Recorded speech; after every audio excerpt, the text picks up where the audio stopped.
Good afternoon. It is 3:05 p.m., Wednesday, February 23rd, 2022. The Senate Education, Finance, and Policy Committee will come to order. Members, we have four short, good bills today, as always, and there's no other. Remember, I will always say, always keep the F1 button on, keep it muted, don't ignore the screen. So with that, I got the first bill up, and I'm going to turn it over to Senator Isakson.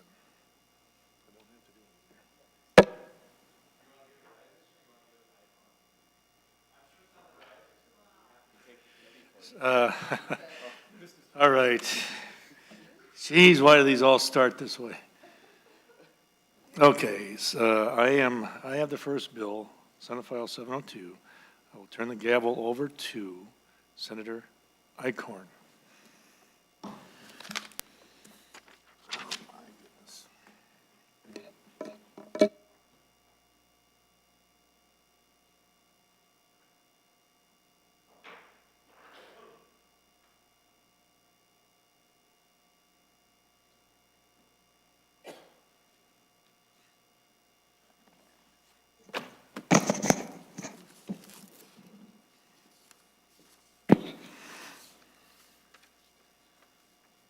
All right, Senator Chamberlain, first up we have Senate File 702, and it looks like you might have an amendment for that, Senator?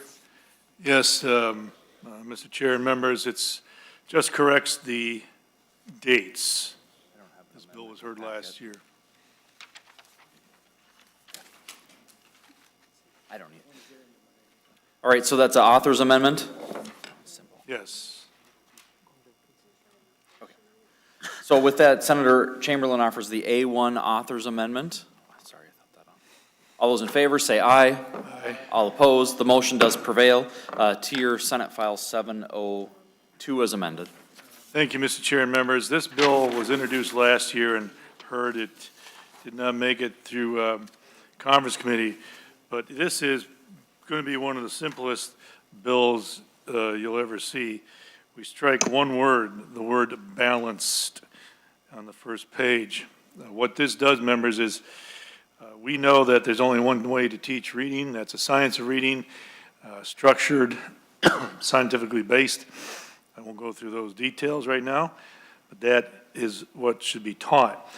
Removing this word just simply removes any confusion there may be out there regarding the necessity to balance the science of reading with anything else. Now, that doesn't mean that educators may not find something else that may work for a particular student, but this simply strikes one word, which removes confusion from the classroom that they have to or must balance science of reading with other curriculum.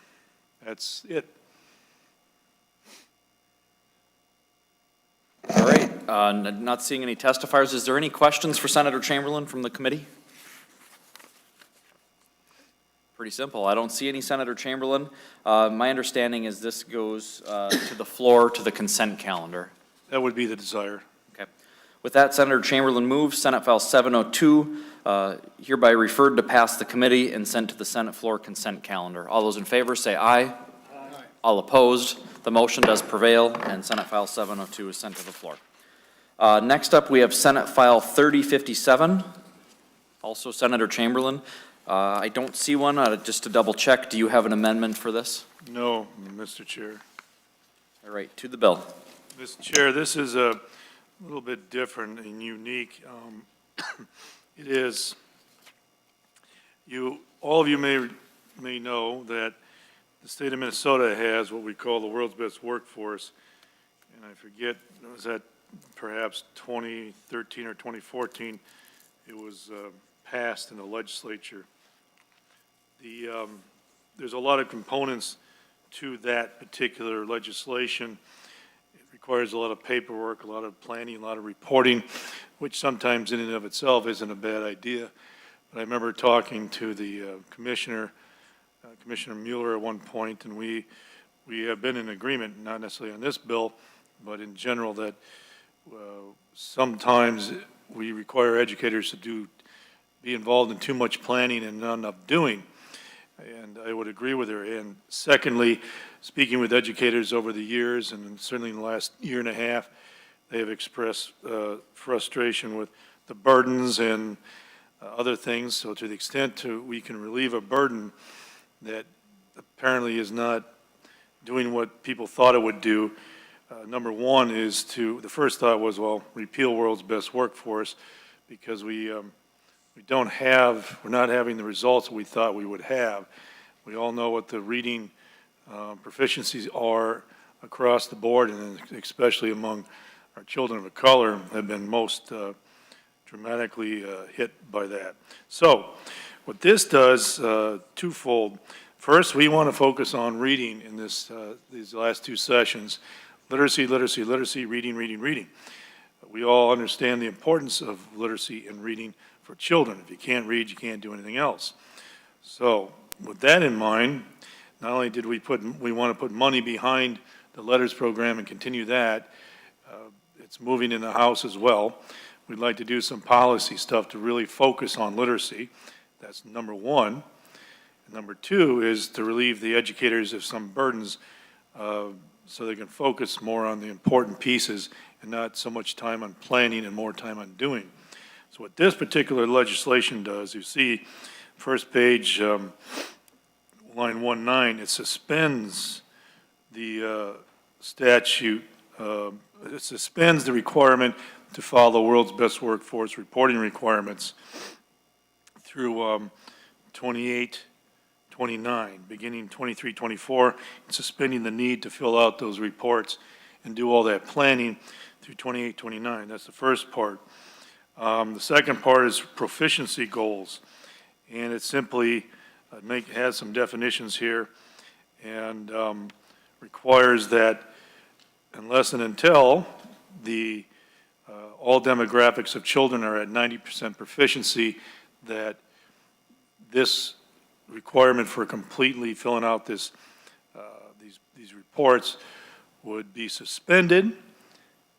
Focus on the reading and the literacy piece. We also have literacy, read well by third grade. But this is suspending the requirements of this paperwork and this reporting, this burdensome stuff. A lot of the educators, when I have mentioned that to them, they have been very happy with that idea. And then focus their energy instead as much as possible on reading. And then until they get to 90%, we would not pick up the reporting requirement again in World's Best Workforce. So we believe it's a smart way to go. We don't repeal it right now. We suspend it for a few years, try to, with the goal of getting to 90% proficiency in reading, and then focus really on literacy and not doing all the paperwork. That's, in essence, the bill. I would like to just refer to, we have these World's Best Workforce reports here, and I got the 2022 one, and it might be in here. So one of their goals, one of the goals here in the World's Best Workforce, page 7, third grade reading. Minnesota's goal for third grade reading is an achievement rate of 90% with no student group below 85. So our goal is to get kids to 90% proficiency in all demographics, all areas in third grade. And that's what the World's Best Workforce goals are. It aligns with that, and we just suspend the current reporting requirements, relieving the burdens on educators so they can focus on what they want to do best and do most, get kids to read. That is the summary of the bill, Mr. Chair and members. Thank you, Senator Chamberlain. It looks like we have a couple testifiers. The first one will be on Zoom, Superintendent of New Brighton, St. Anthony, New Brighton, if she's on there. Looks like Renee Cornell. Yes. I don't see her. Oh, I'm I right hear here. her, but I don't see her. There, oh, we see you. Perfect. Just state your name for the record and who you're with, and go ahead and start your testimony. Absolutely. Thank you, Mr. Chairman and committee members. My name is Renee Cornet, and I'm the superintendent for St. Anthony New Brighton Schools. Would you like me to continue, or? Yes, please. Go ahead and continue. Awesome.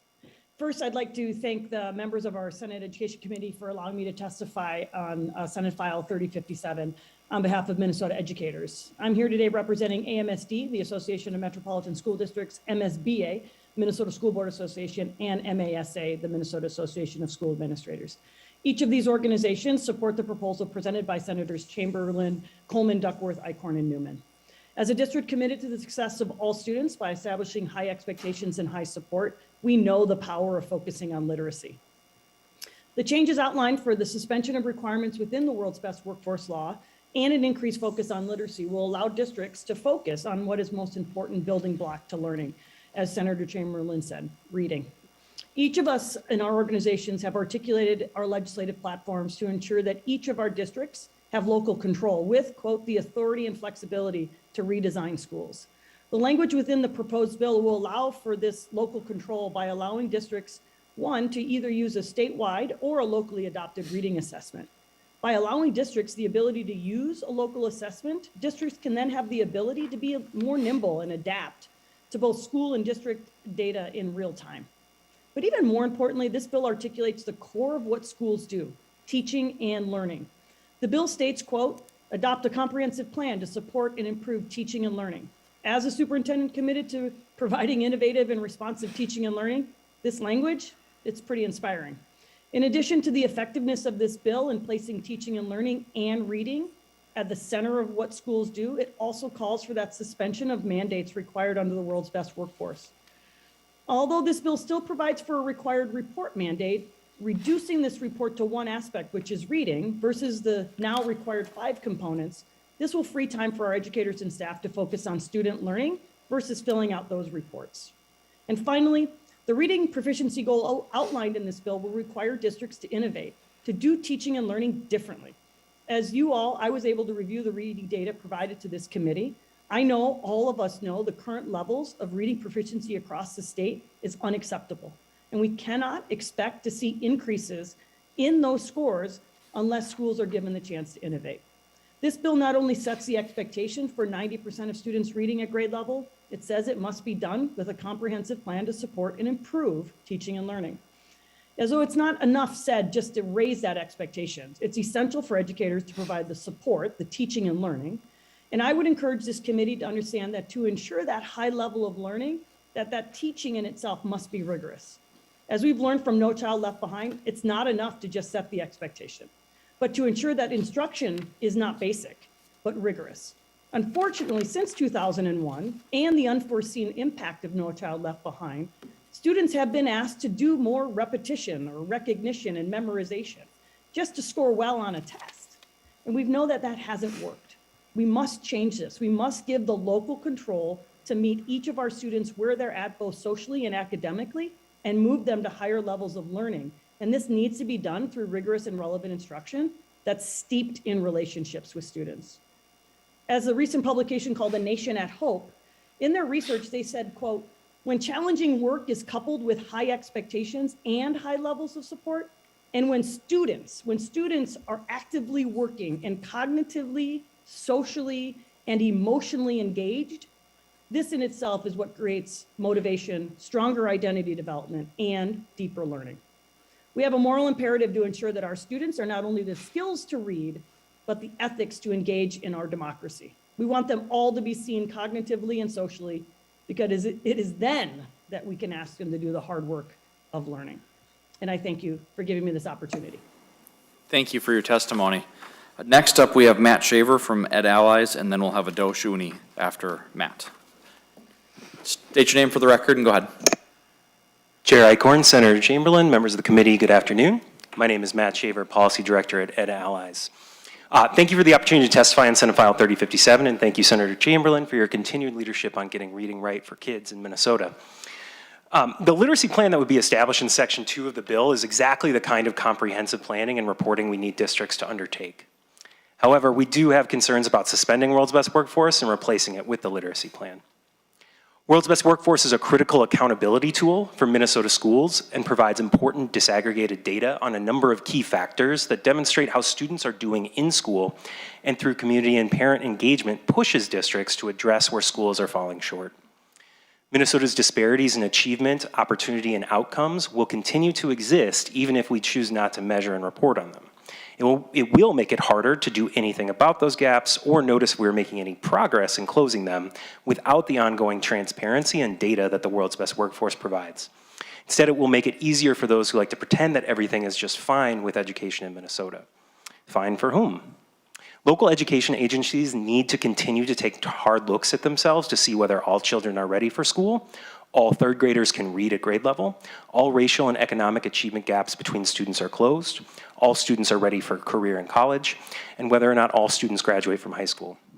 The public deserves access to that data and the opportunity to provide input and influence what is done with that data. World's Best Workforce guarantees that input through public reporting and World's Best Workforce stakeholder committees.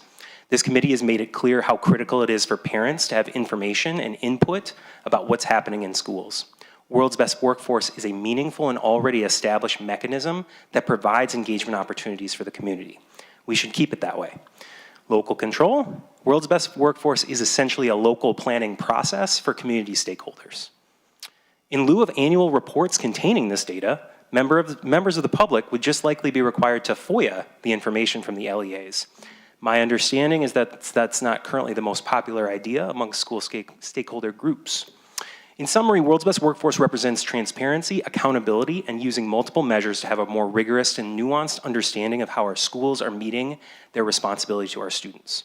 We applaud the literacy plan and process outlined in Senate File 3057 and urge members to consider incorporating that plan into the World's Best Workforce. Thank you all for your time today, and thank you all for your public service. Thank you. Next up, I have Adosh Uni. I believe he's online, and then after Adosh, we'll have Amy Wallstein. So Adosh, go ahead. Mr. Chair, committee members, thank you for the opportunity to provide some comments today on SF 3057. My name is Adosh Uni. I'm the Director of Government Relations for the Minnesota Department of Education. First, I want to state that the Commissioner and the Department share the Chair's and the Committee's strong interest in addressing challenges around literacy for our students. We have been focusing many of our efforts on literacy and on training and practices based in the science of reading. I'll just briefly note that MD has made plans to completely transition our work to focus on supporting educators and school leaders to be trained in implementing these practices. Over the next 5 years, Minnesota statewide bold literacy plan will increase equitable access to effective literacy experiences for all students, ensuring school leaders and educators are trained in the science of reading, support effective implementation and measurement of instructional practices aligned to state standards through the Minnesota MTSS framework, utilize data literacy to inform instruction, educator development, evaluate resource deployment and policy, and employ intentional family and community engagement strategies. We would very much welcome the opportunity to come before this committee to discuss our dedication to this effort by detailing our plan and its Science of Reading academies, which will utilize letters training, revisions to the Read Well by third grade statute to focus on evidence-based core instruction based in the science of reading, and other efforts to support training in the science of reading and focus on reading and dyslexia specialists. With that, we do offer some concerns about the approach in this bill. While we're open and encouraged looking at proposals to have a heightened focus on literacy, which this bill could accommodate, we have concerns about suspending district focus on other goals of the world's best workforce, closing the achievement gap, career and college readiness, kindergarten readiness, and improving graduation rates. Many of the goals were set almost 10 years ago because the state wanted to see goals, plans, and community collaboration around achievement across the educational spectrum, from our youngest learners to their exit from our public K through 12 system and into college or career. As some examples, without universal access to high quality pre-kindergarten opportunities, we know that children enter kindergarten with varying degrees of readiness, and we want to know what those varying degrees are and have that local community conversation around that. We know that math scores have been adversely impacted by the challenges of the pandemic, just as have reading scores. Without more robust opportunities for rigorous coursework and innovative programs like competency-based education, we know that supporting career and college readiness and graduation rates are areas where LEAs and the state must continue to improve. Pausing the focus on tracking of these goals for 5 years unnecessarily narrows one of the local accountability systems that we have, especially as we should have an understanding of the long-term system-wide impact of the pandemic. We would very much welcome the opportunity to work with the author on creating an emphasis on setting more robust literacy goals in the world's best workforce that work alongside the current structure rather than wholly pausing it or replacing it. Again, thank you for the opportunity to provide some comments on this bill. Thank you. Amy Wallstein? Thank you, Mr. Chair and members. My name is Amy Wallstein. I'm the Education Policy and Workforce Development Director for the Minnesota Business Partnership. Thank you for the opportunity to just offer a couple brief comments on this bill. We agree that setting stronger goals for reading proficiency are critical at this point. We'd also like you to encourage you to look at the other components of the world's best workforce legislation on kindergarten readiness, college prep, high school graduation, and 8th grade math, and perhaps look at setting some goals in those spaces during the period in which you're proposing a suspension. And then I also like to encourage you at line 2.15 to continue to use the statewide test, reading proficiency test, as a uniform measurement of proficiency, of students' proficiency to state English language arts standards and benchmarks. We feel that it's critical that the state be measuring the same things across every district and every school rather than moving towards local assessments. Thank you.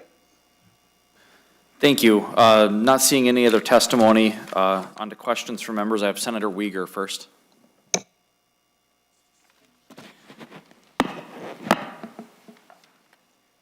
Thank you. Thank you, Mr. Chair and Senator Chamberlain. The reference was made back to the origin of World's Best Workforce, and I was a Senate author in conference committee for that in 2013, I believe, Representative Markhart in the House.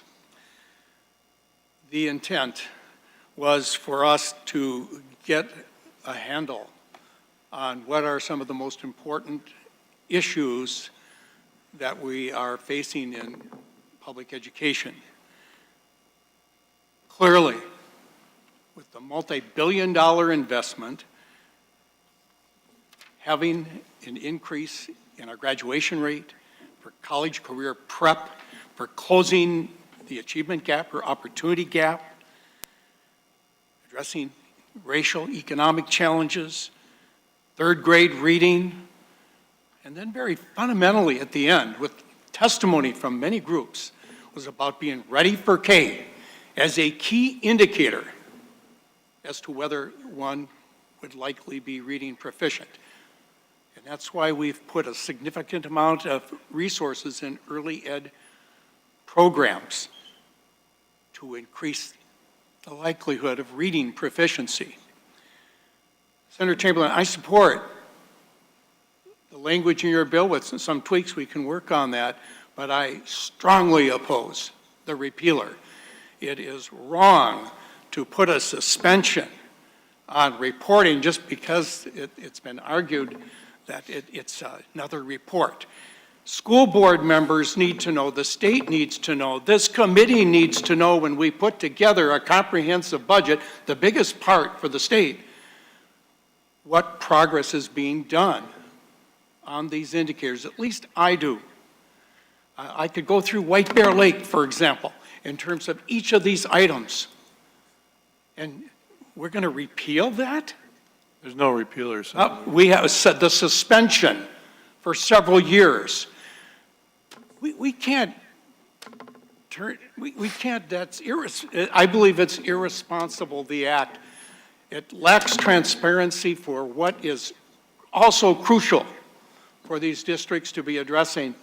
And it was the business partnership and a number of groups that came before us several years ago, and the need for addressing the issues of racial economic achievement, the differences, asking, and parents are involved in developing the components for the plans, the recommendations. And one of the key things that always comes out, if you read these reports, and I read them and I discuss them each time I meet with a school board to the extent we can, but they talk about needing more resources to do that. And this is not an appropriation bill right now, but if you want to increase reading proficiencies, yes, letters is going to help. You saw a consent item calendar. We don't disagree with that goal, but there's a need also for additional resources, and we can talk more about that later, but for the argument of, that we don't need to have these reports, let's put it on hold and just focus on reading is not good policy. We need to have the data regarding the significant investment that we're doing in early ed, and then ultimately the goal for the public education to have a high graduation rate and that students are college career ready. These reports are important, and I will offer an amendment. I'll put it before us. We can have discussion on it. I believe Ms. Butler has it. If that could be put forward, I'm not sure what the number of it is.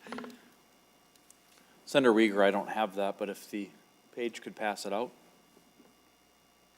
As it's being passed out, it reinstates the repealer. And It's not a repealer. okay, the suspension. It Thank you. reinstates the suspension, and it does not delete the other language on reading proficiency goal. In fact, we could put 95% or 100%, on that. More discussion on that. But right now, I offer the A1 amendment, which would reinstate the proposed suspension. And I ask for a roll call vote. Roll call requested, roll call granted. Senator Chamberlain, before I go to you, have you had an opportunity to see the A1 amendment yet, or has it not gotten to you? I have not, no. Okay, we'll pause for just a minute so Senator Chamberlain has an opportunity to take a look before commenting.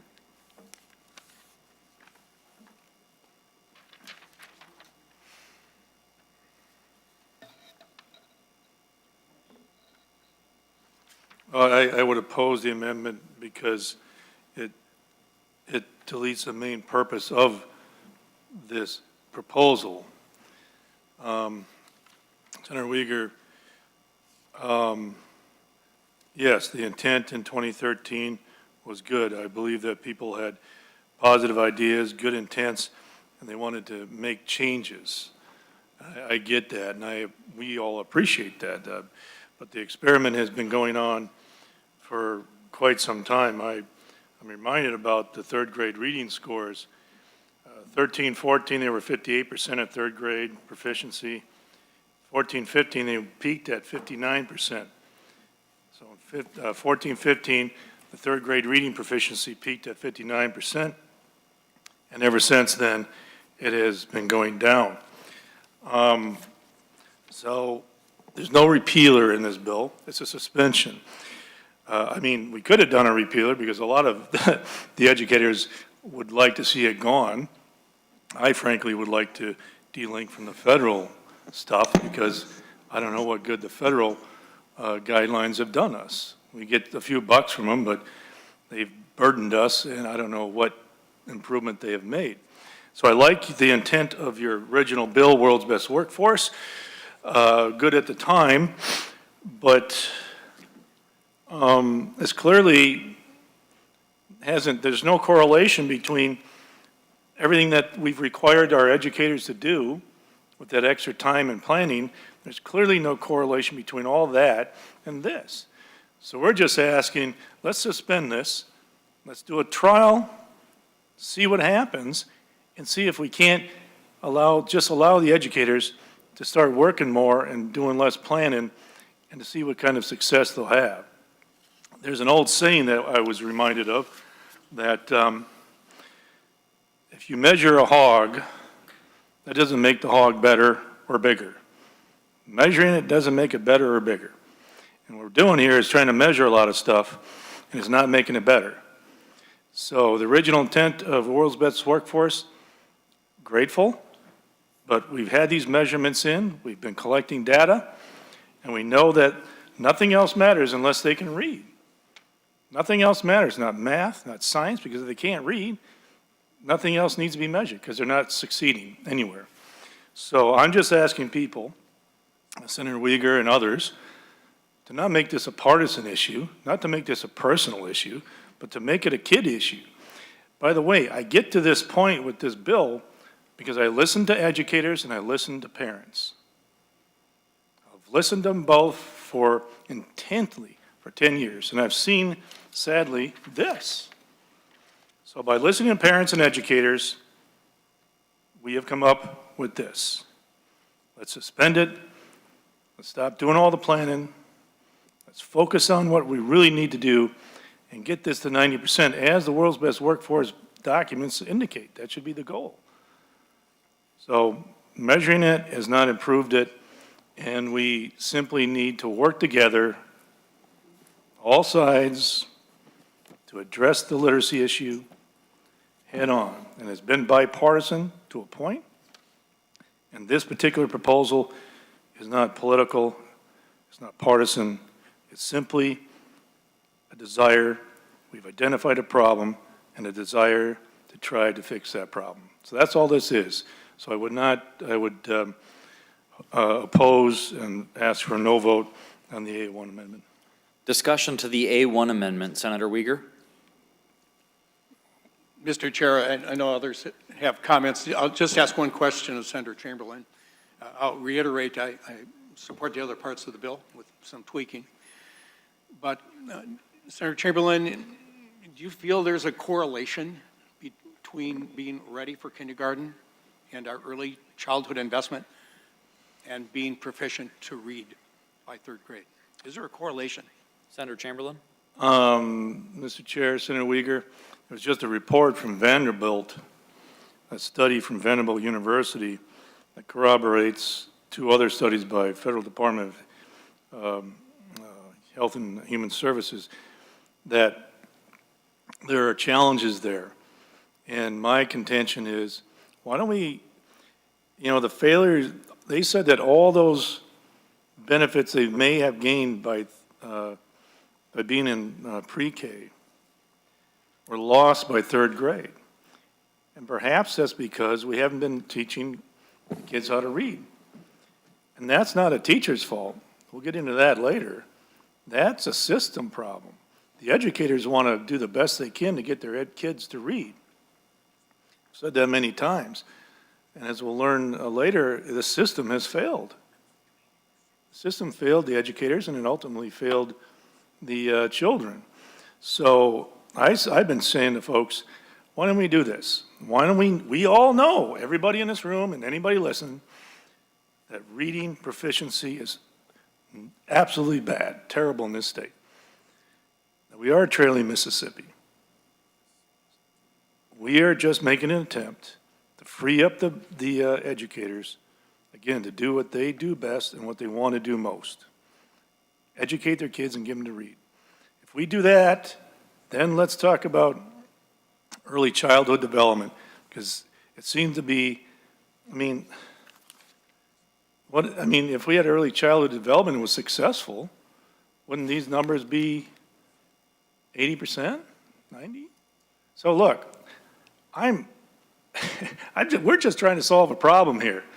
We're just trying to solve a problem. We know what the problem is. I've heard about it for 10 years, and then we've seen it more intensely in the last few years. Just trying to solve a problem. And to me, and what people have been sharing with me and the research we've done, talking to educators, talking to parents, the problem is our kids aren't learning to read. And that's not an educator problem. There's something else wrong in the system that we had to pinpoint. But until we do that, I say everything else should be put on hold and until we get to a point and fix this primary issue. So again, thank you for the legislation back in 2013. This is not a disparagement. It's just we got something wrong and we're trying to address it. And I think from the input we've been receiving and the research and the folks participating, this is what we need to do. Is there any additional discussion to the A1 amendment? Seeing none, Committee Legislative Assistant Donovan will take the roll. Chair Chamberlain, No. Icorn, No. Uyghur, Yes. Coleman, No. Swedzinski. Yes. Duckworth, Nope. Isakson. Yes. I don't see him on. Okay. Kunesh. Yes. Newman. No.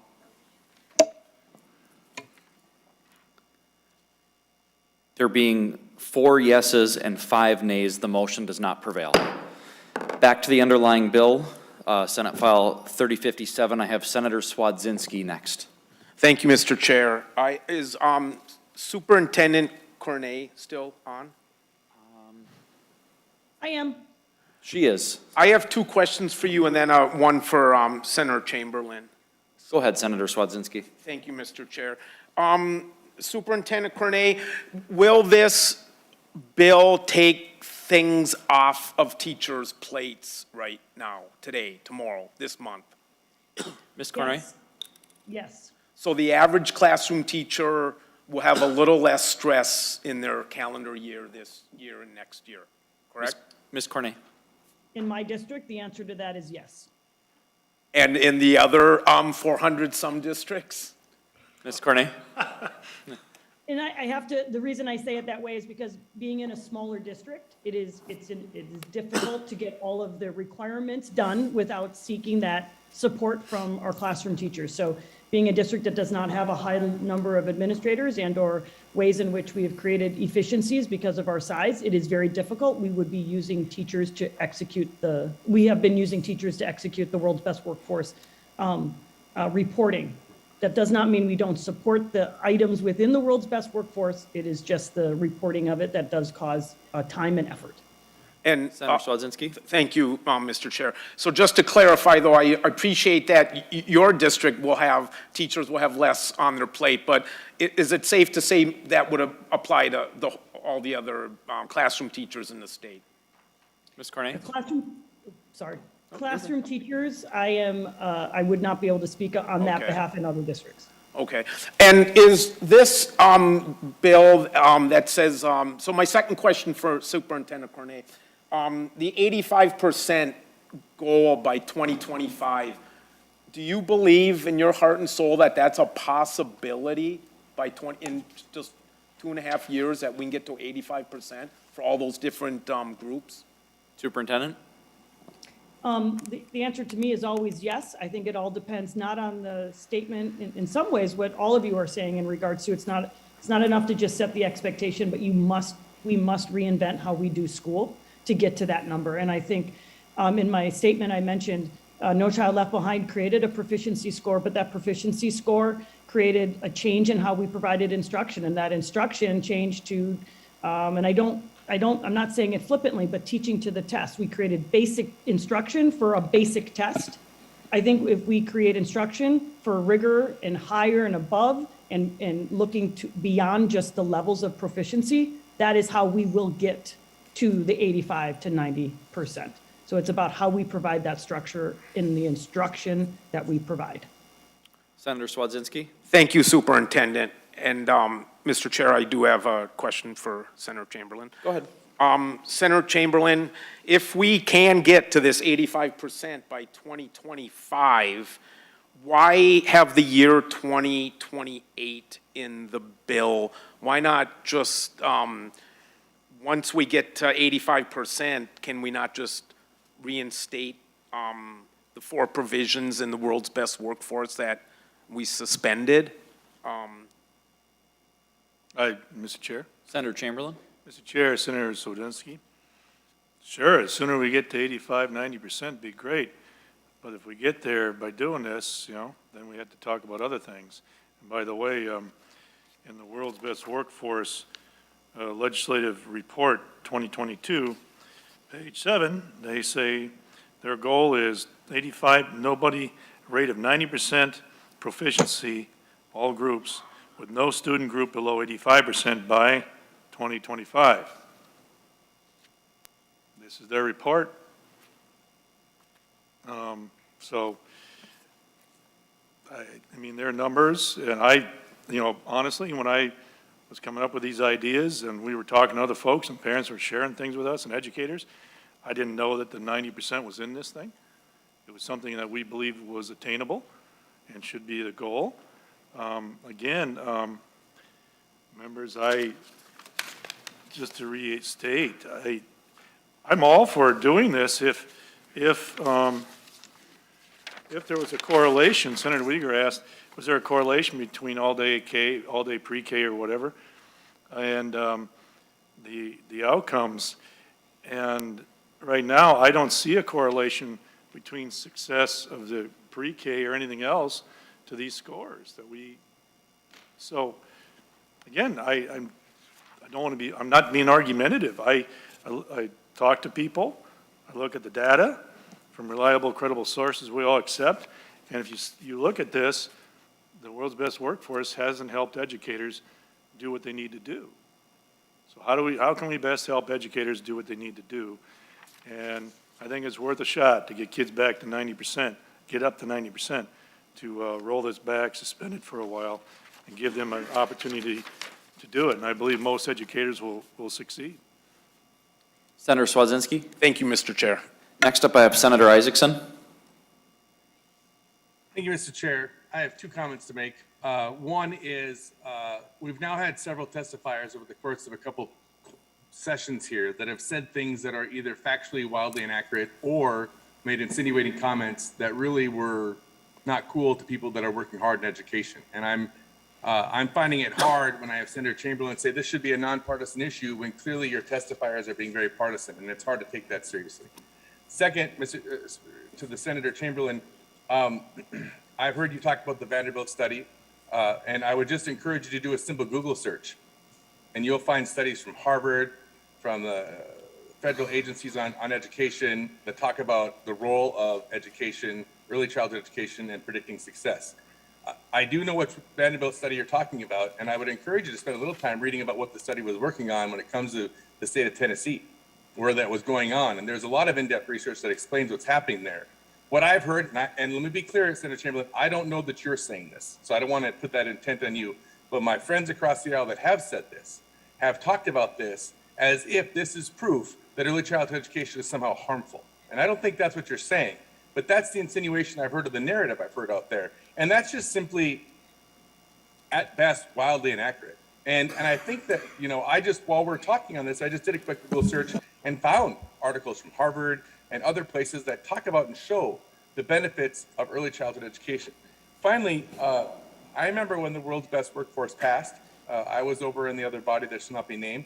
And I'll tell you that I think that it would be a mistake for us and unbelievably short-sighted to remove this, or what did you call it, the suspension of the report.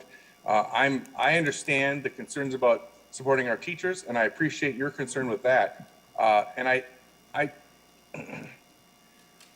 when you make comments like, what measurement has improved your child's reading? That's a reasoning fallacy. That isn't how that works, right? And I know it may sound good, but that just isn't how logic works when it comes to that. We do the measurement to assess where they're at so we can make better decisions about how the child's reading. If there are problems, let's look into it. And much like Senator Uyghur, I actually don't have much of a problem, and we got to tweak some stuff, but I'm not unhappy with the rest of your bill. But that part of it's unacceptable. And to me, if I was selling your bill, it's the part that we can make some tweaks to that would be the main part, not just removing a report. So I have to just express my unhappiness with this, and I wish this wasn't the direction this was heading. And I think some of the rhetoric around it has been really unfortunate. Thank you. Senator Chamberlain. Well, I find that unfortunate, Senator Isakson. I have not sensed partisanship at this point. Certainly, there are people that testified today that some would say are typically on the other side of this, but they testified against me in this bill. So the report is not, I've cited the world's best workforce report. I've cited the NAEP and MCA issues that I've talked to educators, and they all support getting rid of this or at least suspending it. This wasn't done in a vacuum. This was done with input from educators and parents, over quite a long period of time to get where we're at now. So I disagree. I don't think there was, and this isn't an early childhood debate today. All I can do is put out here the reading proficiencies at third grade and see how that's gone down, if that correlates with anything else we've been doing. There's a lot of factors involved, I agree, but there doesn't seem to be a direct correlation there between world's best workforce and any improvement in the outcomes for the children. So, again, educators, parents, I just think it's a smart thing to try.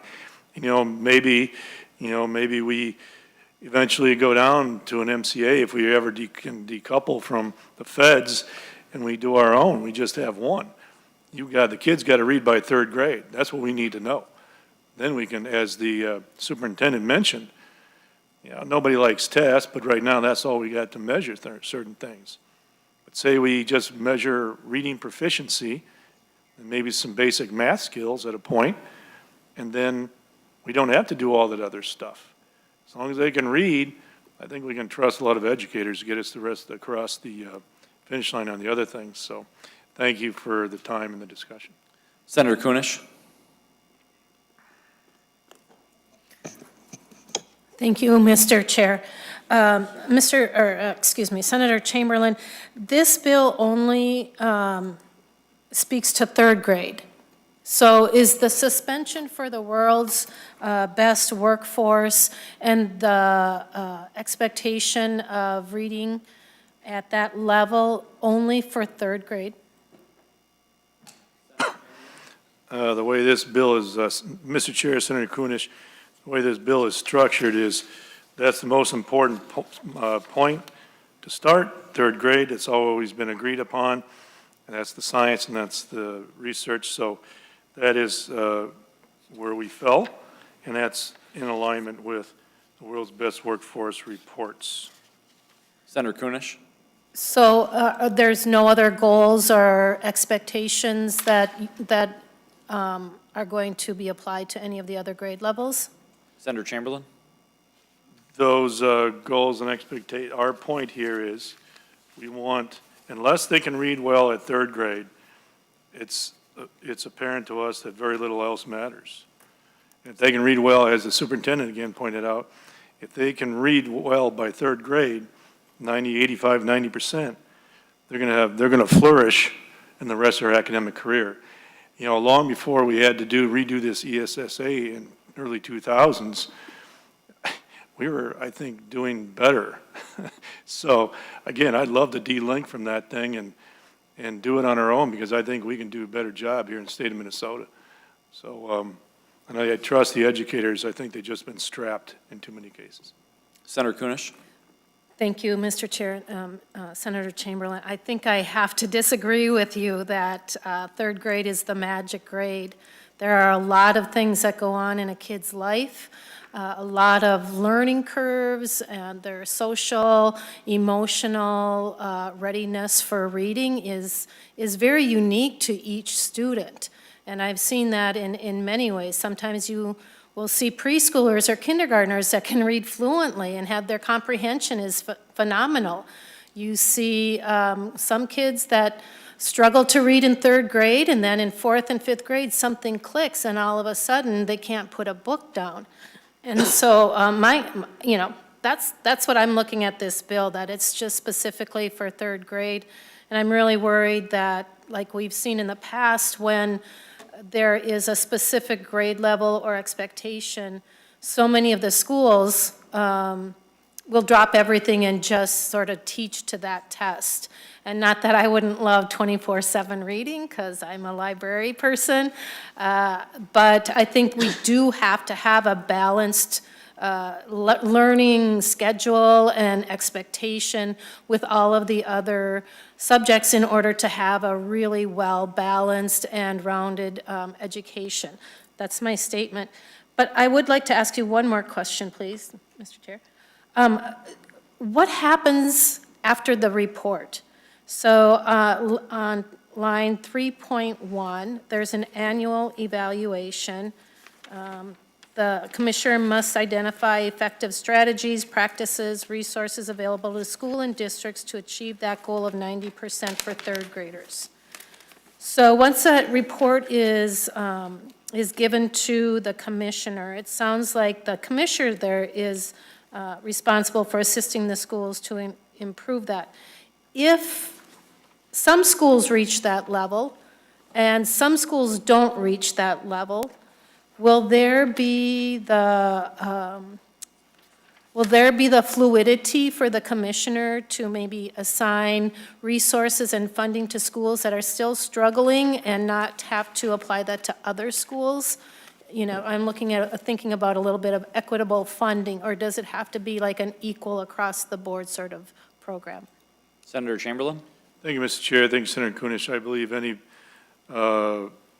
good program is constantly observing,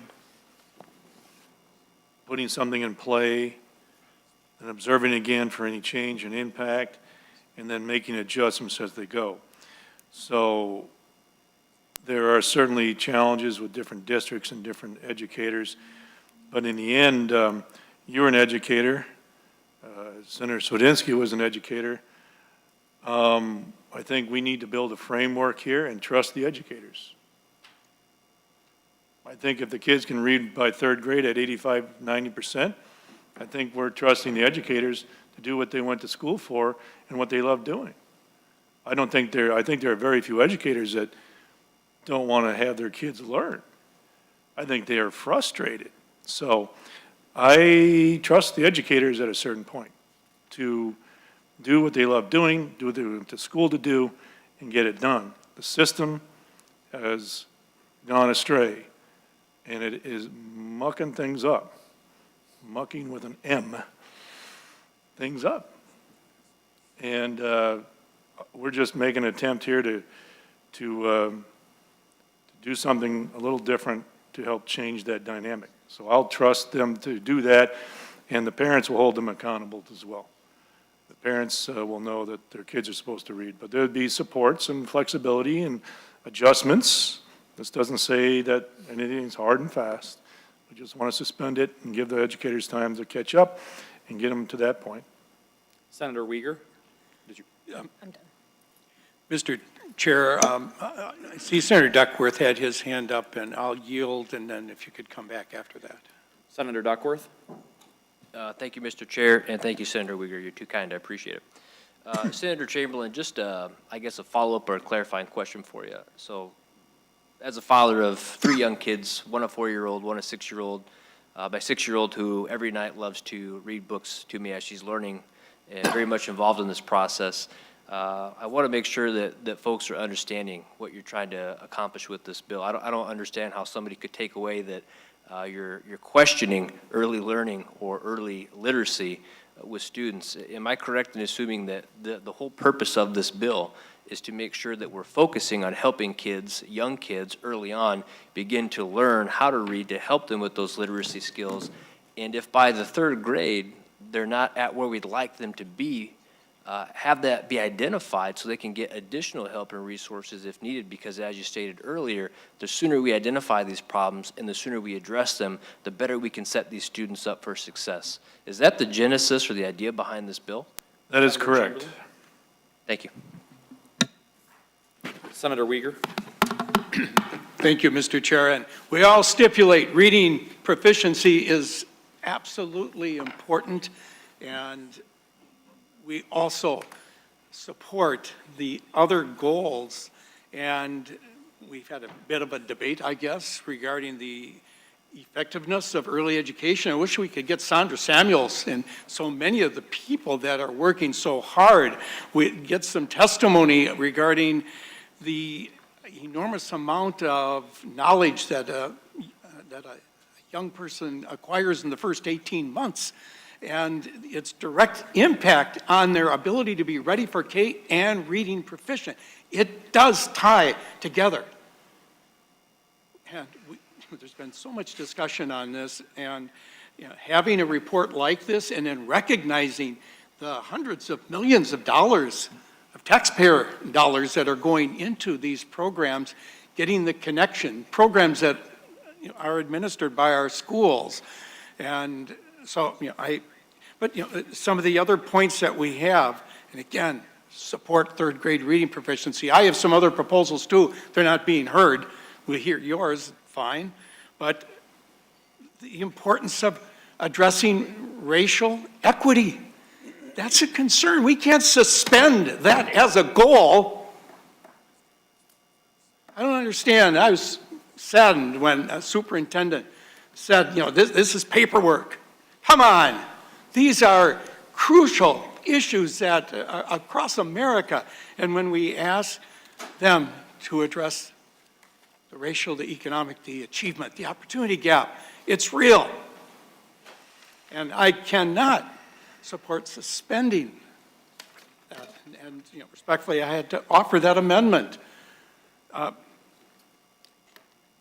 College career ready, to suspend that, those are important items when we're tracking what's being done. And I would like to ask the superintendent a question. She'd yield Superintendent Cornel, St. Anthony, if she's still on. I can't I'm see still it. on. Superintendent? Yes, thank you, Mr. Chair, and thank you, Superintendent, for your work. I'm sure you support those goals, but, the 5 goals, and you're working toward those. I tried to look at your report online. I couldn't see it. But I am wondering if we relax this or suspend the requirements or the expectations, is there any need for resources for schools? Your organization has talked about investing billions more, that you need the tools to further address this. And inevitably, that is going to be how we're also going to need this. By suspending the work that's being done or what we've asked for expectations, you're still going to need additional resources, I assume. And I'd like you to comment, a little bit further as to what your organizations have said, because if we are going to lift this up as a goal, you have done work regarding what is needed in terms of additional staff.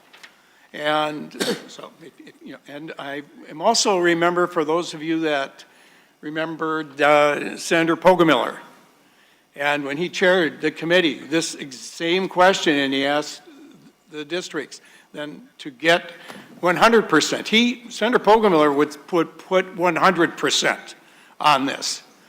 And then he would say, what would be the dollar figure? So, Superintendent, if you could just comment about the issue of resources that are needed so we can put a reality check in terms of what is needed to accomplish these. Because we can set goals, but we also then you have to have the tools, the resources. And by the way, if you look at these reports, it will, for the school districts, it will give you an idea of the type of resources that are needed. So, Senator Superintendent. Reed, 2 things. Did you have a specific question for her? And also, she's speaking here on behalf of herself, not, that's her organization. That's the superintendent. It's not like Superintendent Association. She's here as the superintendent of the St. Anthony New Brighton School District. Okay. So, Thank you, Ms. Chair. I thought in her introduction, she said she was representing those groups, and she can clarify that if need be. But if she could respond to the significance, or is it important that we also, when we set goals, that we provide resources and an idea of how much resources are needed to match the expectation? Thank you. Superintendent, yes, if you could quickly respond to that, then we'll go to Senator Chamberlain for closing comments. Absolutely, thank you. And I would like to note that nowhere in my comments would I in any way support the idea that we would not be eliminating an achievement gap, an opportunity gap. Equity is the first and foremost thing we do in the district in St. Anthony, New Brighton. And I am here on behalf of superintendent organizations, AMSD, MASA, and the school board, MSBA. And the real crux of our concerns in support of this bill is to eliminate the mandate. The mandate is to do X, Y, and Z. Whether or not that bill is in place, world's best workforce, I'm going to get my littles, my pre-K, ready for kindergarten.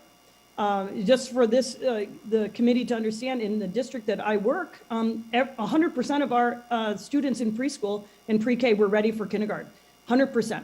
And that wasn't just because of the World's Best Workforce Plan. That was because we have a commitment and the dedication to building and eradicating racism within our system. And we did that by providing that. So I want to make sure that any statement I'm making is committed to the idea of eliminating an unfunded mandate. And the unfunded mandate was World's Best Workforce. We are going to do all of those things. We are getting our kids college and career ready. We're going to get them to graduate. I just, in a district that is strapped for funding, and in ours, it's funding by just human beings that are able to do the work. If I was receiving additional funding to hire and to pay people to do that work, I'd rather put my money toward teachers in a classroom or administrators leading the instructional work. That's where the support comes. Senator Uyghur, I don't know if I answered your question. I hope I did, but I don't want anywhere in my statements to be considered that we're not committed to equity in some way or form, because we definitely are. And I'd also go with 100% as well. Senator Uyghur, very brief. Thank you, Mr. Chair and Superintendent. Any projection as to the amount of resources that are needed?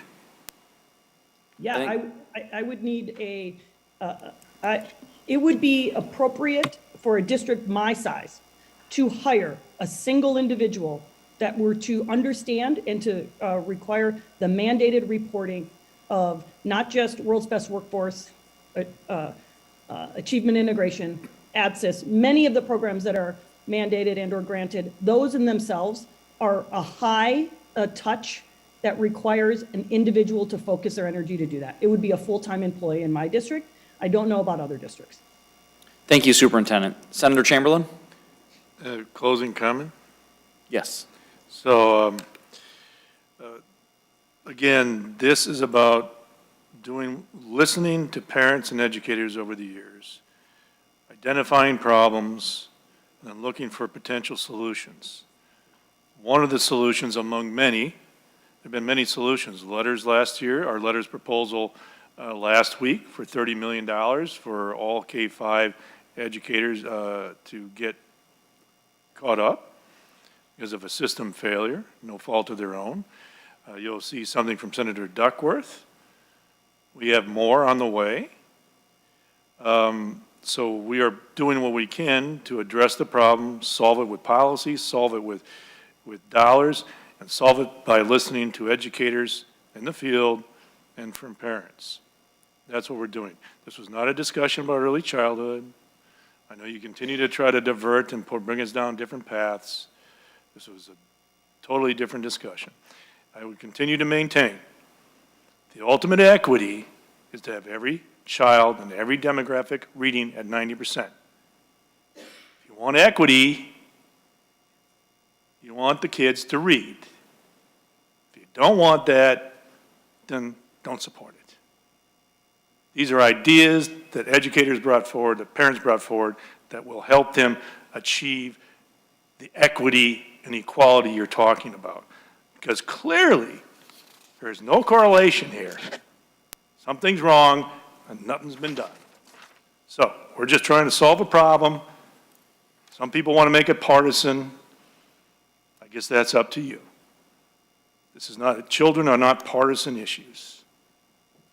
They're not. We're just trying to solve a problem, but somehow we continue to get dragged down these other roads that have nothing to do with the issue we're trying to solve. All the money and all the programs and planning and programs haven't worked. So let's try something new. Let's try to work together, go forward, and do it for the kids. Thank you for the time, the discussion, and I'll make a motion that Senate File 3057 be approved and recommended to pass and sent to general orders. On Senator Chamberlain's motion to pass Senate File 3057 from the Education Committee to general orders, all those in favor say aye. Aye. Aye. All those opposed? The motion does prevail, and Senate File 3057 is headed to general orders. Next up, we have Senator Duckworth with Senate File 3164, Regional Centers of Excellence.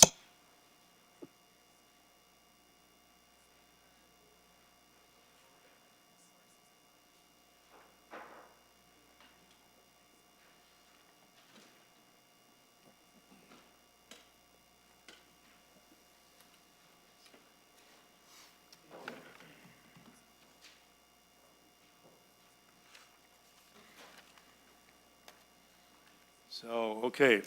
Senator Icorn, welcome to the front of the committee. Senate File 3164. You have no amendments. It looks like no amendments, correct? Correct, no amendments, Mr. Chair. Okay, thank you. You may proceed. Thank you for your patience. Thank you, Mr. Chair, and thank you, members of the committee. Here today to present Senate File 3164, which is a prioritization of effective reading instruction at the Regional Centers of Excellence. The Regional Centers of Excellence throughout the state are operated by the Minnesota Department of Education with the intention of assisting schools. They are staffed by specialists with expertise in different academic and instructional areas. Created under a 2013 law and currently funded with $1 million annually appropriation to MDE, the centers have a number of objectives and missions. Senate File 3164 will focus the centers and prioritize reading using scientifically based research and the successful Letters Literacy Instruction Program. Leadership of the centers would be under Letters Certified Reading Professionals with a specific mission to improve reading scores. Beginning with the 2022-2023 school year, $700,000 is added to the MDE appropriation for Regional Centers of Excellence to provide grants to each center to contract for a full-time regional literacy support director and dyslexia specialist. And with that, Mr. Chair, I do have some testifiers I'd be happy to welcome. Thank you, Senator Duckworth. I have two, it looks like, Mr. Shaver and Ms. Berger. So, Mr. Shaver, you're first. Please, for the record, state your name and who you're with. Thank you.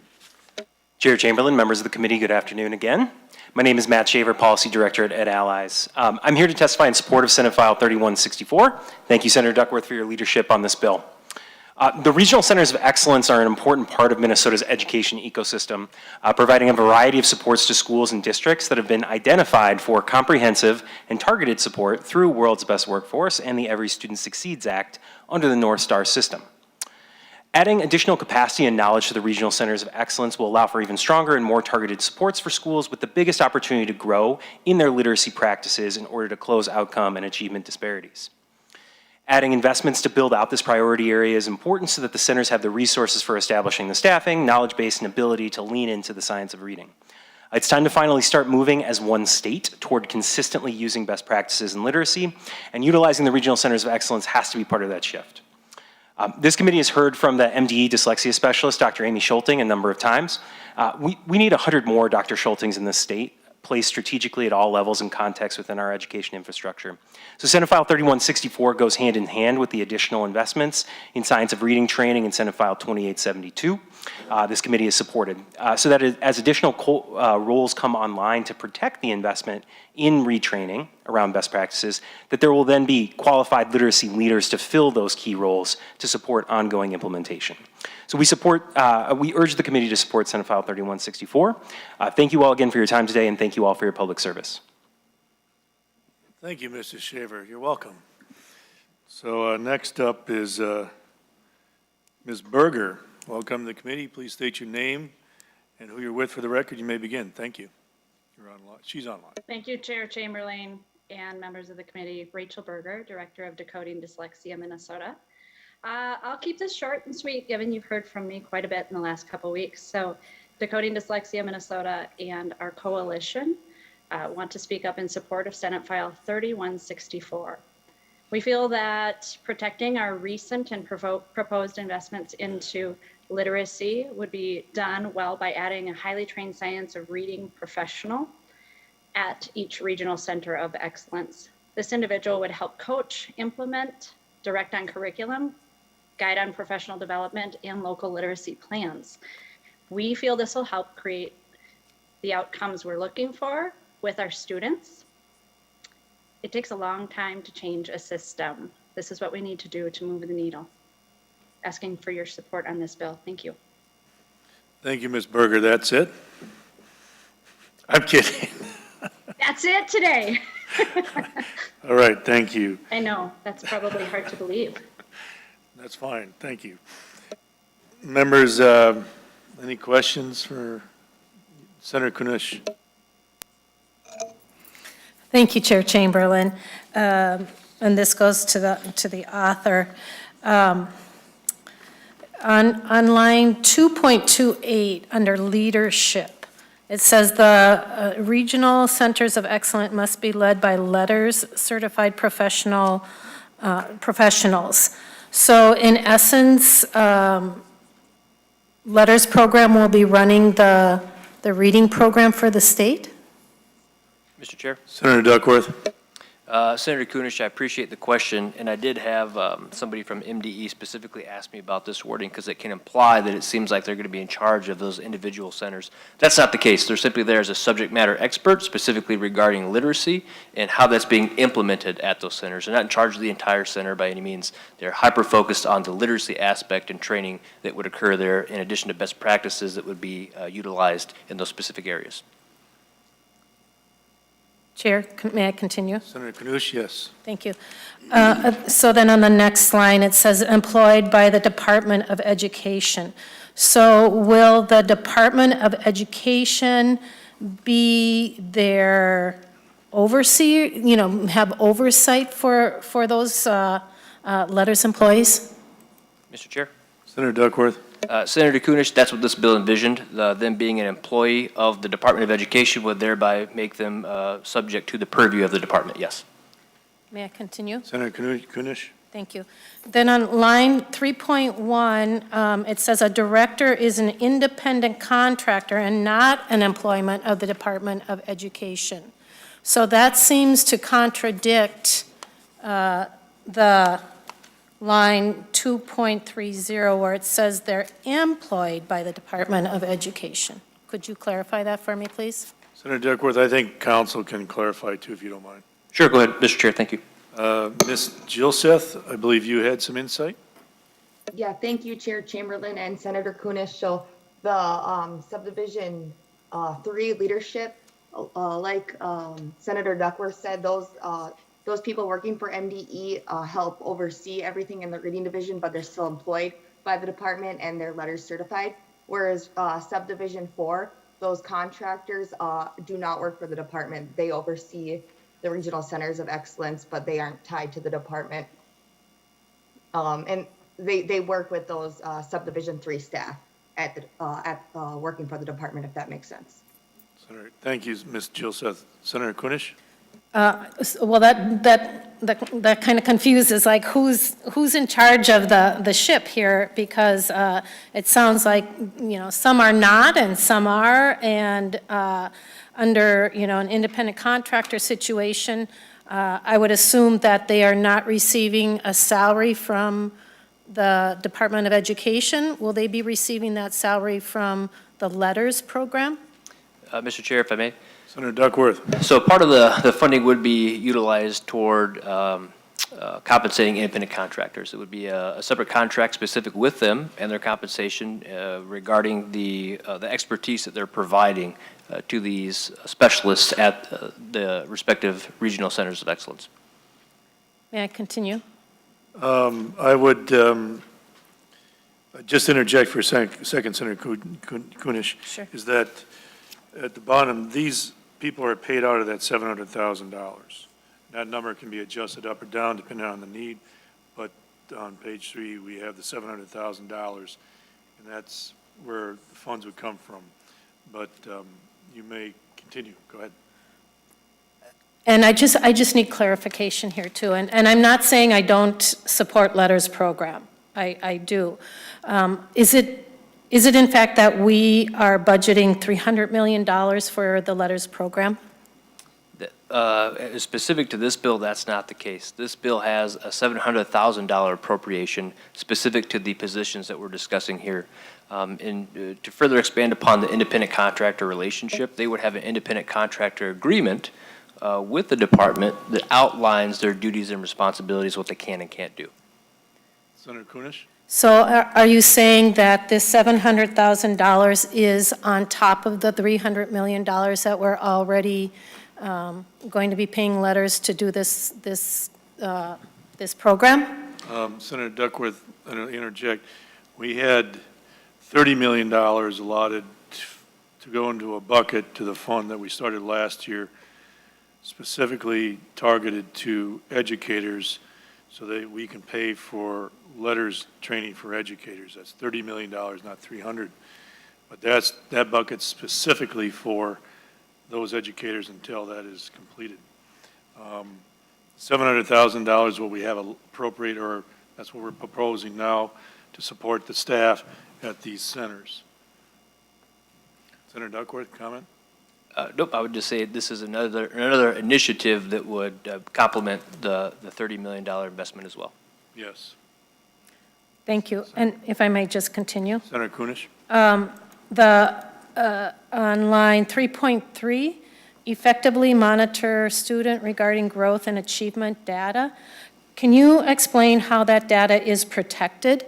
Does it stay within the school district? Does it stay within the state? Does Letters or its parent company, Cambian, have access to that data? So I would simply answer that question by saying, whatever data privacy laws, limitations, requirements that are currently in existence would also apply here. So whether that be a school district, whether that be the Department of Education, any data that they're utilizing or reviewing would fall under the legal requirements that they currently have to protect that data and keep it private as necessary. Senator Kunish? I would then suggest that you make that very, very clear so that there aren't any misunderstanding. I'm sure that with the progress that we are expecting, they would, this company would love to use us as examples and use the data from there. And I think it's very important that we are protecting our students' data when we go forward.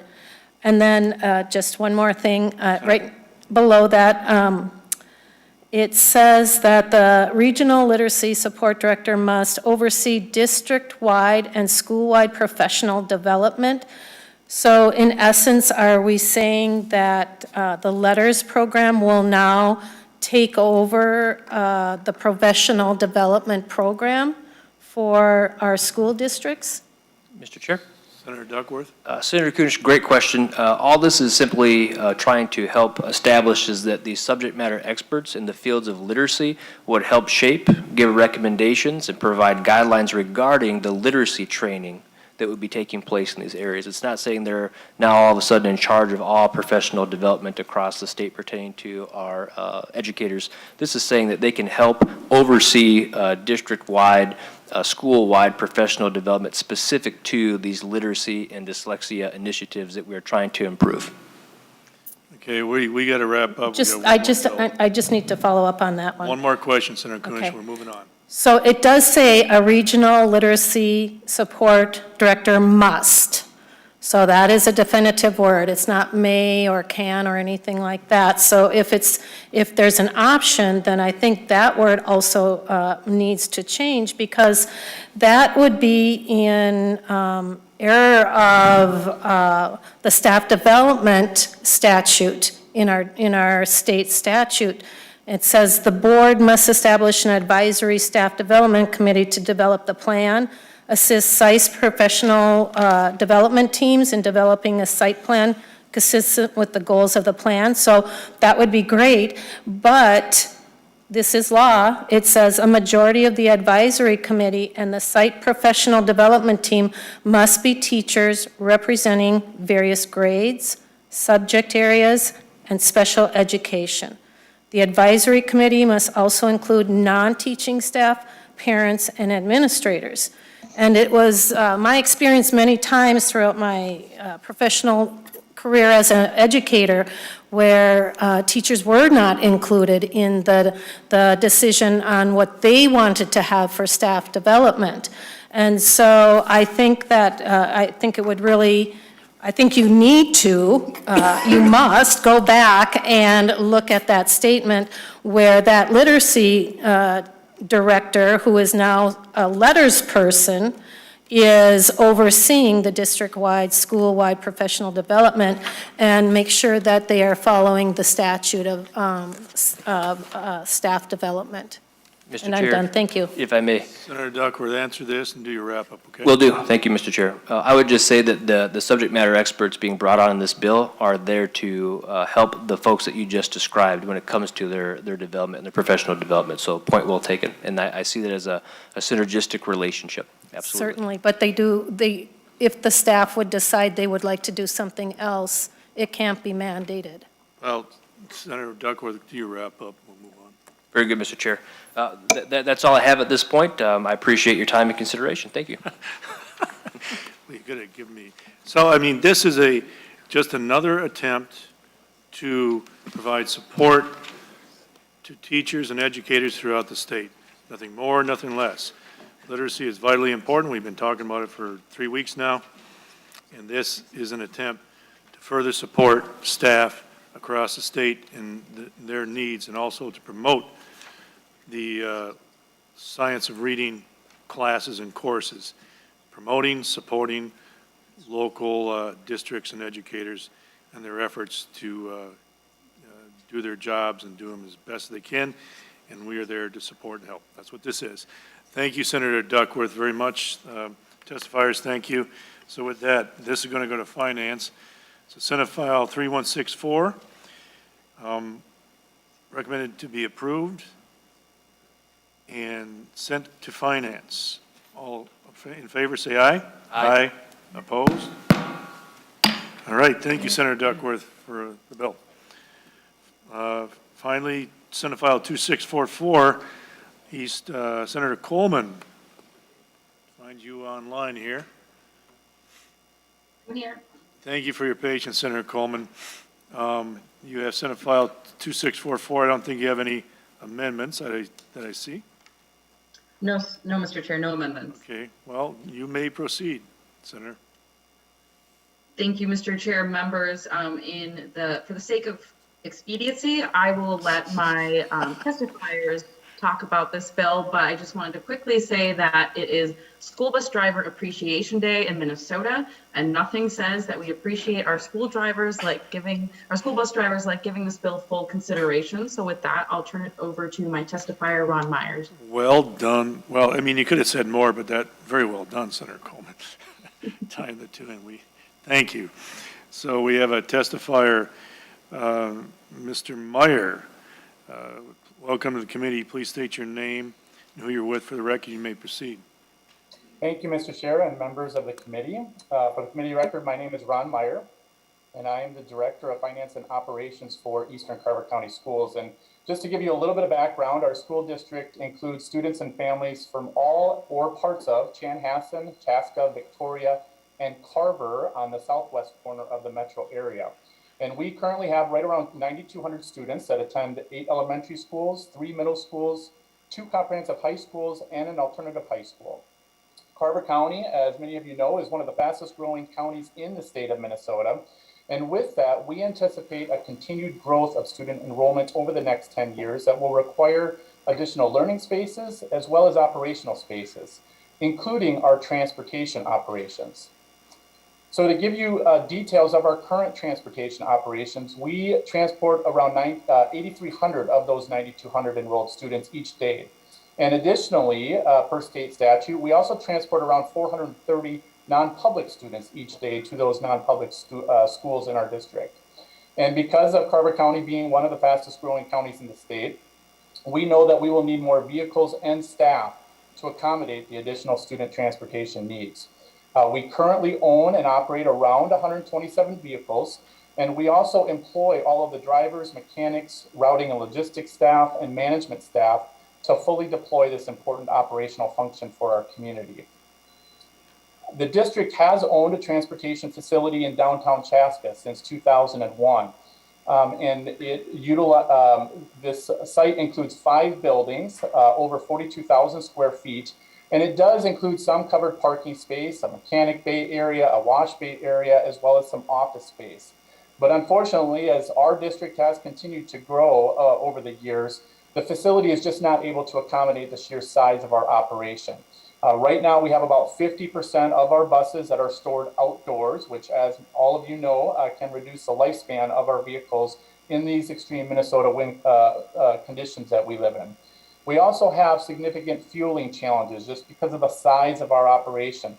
And this actually adds about $138,000 in additional fuel delivery costs each year for our school district. Additionally, we have $4.9 million of deferred maintenance needs at this particular facility. And we certainly understand that deferred maintenance is important regardless of where our facilities are located. But we believe that investing this kind of financial resources into this facility that we've already outgrown is not the best use of our taxpayer dollars. Finally, because of the location of this facility and the lack of easy access to Highway 212, which is the main thoroughfare to quickly get to all parts of our school district, our routing efficiencies are limited. All of these challenges, we believe, would be solved with the construction of a new transportation facility that's large enough to accommodate our growing fleet and also conveniently located in close proximity to major roadways in our district. So the bill before you for consideration would allow our school district to use existing lease levy authority to acquire the land and to build the needed facility to meet these transportation operational needs now and into the future. We certainly understand that consideration of this bill would be impacted based on the financial ramifications. I will say that this bill or this project was part of a larger voter referendum back in 2019 that also included construction of an elementary school and some deferred maintenance needs that we had. And after that referendum failed, the school district really looked at each of those individual issues and tried to find solutions. And so one of those was using lease levy authority to build onto an elementary school to add student capacity. We are also looking at long-term facility maintenance program for our deferred maintenance needs and looking at a comprehensive plan for that. And then this particular bill would be the last part of that comprehensive process. The total cost for our project is right around $15 million, depending on the cost to acquire the actual land that will house this new facility. And our plan, if we do receive legislative approval, would be to include the lease levy financial impact into our comprehensive long-term financing plan, along with our long-term facility maintenance, pay-as-you-go, and our bonding plan. Essentially, our goal is to keep the tax rate flat for our taxpayers in also being able to accomplish all of these necessities that we have for our facilities. So in summary, as our district continues to grow, the sense of urgency to address our current transportation facility challenges is elevated. Spending money on addressing these deferred maintenance issues that we have on a facility that doesn't meet our current space requirements, as well as into the future as we continue to grow, is not fiscally prudent for our taxpayers and our stakeholders. So our request is not to expand our lease levy authority, but to expand the criteria to include the construction of a bus garage using our existing authority, specifically to reduce costs, to provide efficiencies, and to keep as many dollars in the classroom as possible. Thank you for your time and consideration this afternoon. Thank you, Mr. Meyer. Members, any questions? Senator Kunish. Thank you, Mr. Chair, and thank you, I'm sorry, I'm not seeing your name. But Mr. Meyer.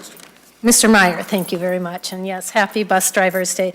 Does your school district own this fleet of buses? So is this a school-owned or a maybe contracted or private-owned bus fleet?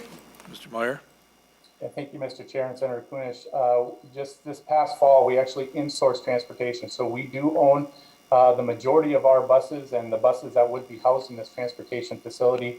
We do employ all of the drivers and all the logistics and management staff. They are district employees.